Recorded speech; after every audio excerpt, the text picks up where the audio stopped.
మన భారత రాజ్యాంగ నిర్మాత భారతరత్న డాక్టర్ బాబాసాహెబ్ అంబేద్కర్ గారి యొక్క వర్ధంతి సందర్భంగా ఆ మహానుభావునికి ఘనమైనటువంటి నివాళులు అర్పిస్తా ఉన్నాం.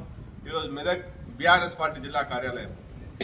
మనకు అందరు తెలుసు, డాక్టర్ బాబాసాహెబ్ అంబేద్కర్ గారు కేవలం భారతదేశానికి కాదు, ఈ ప్రపంచానికి ఆదర్శమైనటువంటి వ్యక్తిగా మరి వారు కొనియాడబడుతున్నారు.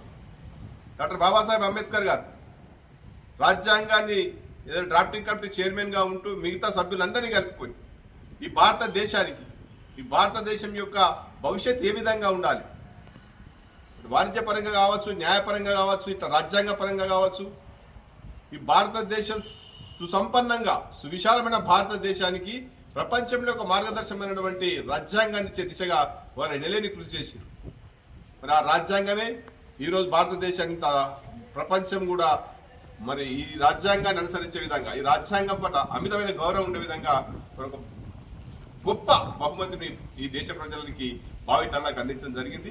సమానత్వ హక్కు, స్వేచ్ఛా హక్కు, రాజ్యాంగపరమైనటువంటి హక్కులు బాధ్యతలతో పాటు అన్ని రకాలుగా కూడా మరి ఈ పౌరులు మన భారతదేశంలో సంతోషంగా జీవించినట్టు ఎవరి హక్కులు వాళ్ళు కాపాడుకుని ముందుకు పోయే దిశగా మరి వారి రాజ్యాంగాన్ని ఇచ్చారు. అంతేకాదు ఇలా ఈ ప్రజాస్వామ్య దేశం మన భారతదేశం ప్రపంచంలో అతిపెద్ద ప్రజాస్వామ్య దేశం. ఈ ప్రజాస్వామ్య దేశంలో కూడా ఈ వ్యవస్థ ఎట్లా ఉండాలి, రాజకీయ వ్యవస్థ ఎట్లా ఉండాలి, దాని మీద కూడా దాన్ని రికాల్ చేసే విధంగా కూడా భారతరత్న అంబేద్కర్ గారు రాజ్యాంగం సూచించారు.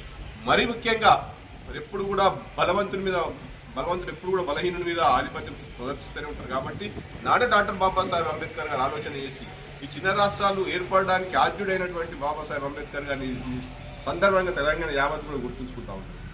ఆర్టికల్ 3 అనేది లేకపోతే తెలంగాణ రాష్ట్రం ఏర్పడేది కాదు. మరి ఆ రోజే మరి నిన్నటికైనా సరే ఈ బలవంతుడు ఎప్పుడు బలహీన మీద సవారీ చేస్తూనే ఉంటాడనే ఉద్దేశంతో ఏదైనా బిల్లు అంటే ప్రత్యేక రాష్ట్రం ఏర్పాటు కోసం ఏదైతే ఎప్పుడు కూడా మెజారిటీ అభిప్రాయం కాదు, ఆ రాష్ట్ర శాసనసభలో వారు 175 మంది ఎమ్మెల్యేలు ఆంధ్ర ప్రాంతానికి ఉండే, 119 మంది తెలంగాణ ప్రాంతానికి ఉండే.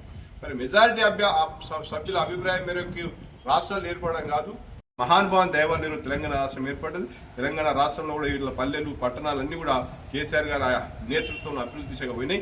పల్లెలు కూడా బాగుండాలి, పట్టణాలు కూడా బాగుండాలని వారు రాజ్యాంగంలో పొందుపరిచారు. కాబట్టి ఈ స్థాయిగా ముందుకు పోతా ఉన్నాం.